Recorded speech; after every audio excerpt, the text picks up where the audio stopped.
Lots issue receiving करने के लिए सबसे पहले प्रोडक्शन ऑर्डर बनाना पड़ता है। प्रोडक्शन ऑर्डर बनाने के लिए स्टोर का ये मेन जो डैशबोर्ड है, यहाँ से आपने मैनुअल प्रोडक्शन ऑर्डर पे क्लिक करना है।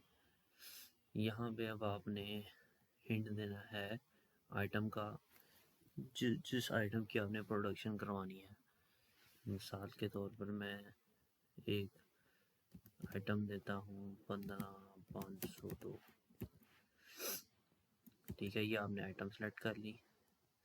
यहाँ से आपने उसकी फिनिश सेलेक्ट करनी है, जो आइटम आपने इशू कर रहे हैं प्रोडक्शन में। आप सेमी इशू करेंगे और आपकी जो फिनिश्ड है यानी रेडी माल जो है वो आपका तैयार होगा। तो यहाँ पे आपने सेमी सेलेक्ट कर लेना है। यहाँ पे आप क्वांटिटी बता देते हैं कि आपने कितनी प्रोडक्शन करानी है। फर्ज कर लें 50 पीस की आपने प्रोडक्शन करवानी है, तो आप 50 सेलेक्ट कर लेंगे, इसको सेव कर लेंगे। ये आपका प्रोडक्शन ऑर्डर बन गया। इसकी अब आप लॉट्स बना सकते हैं इसके।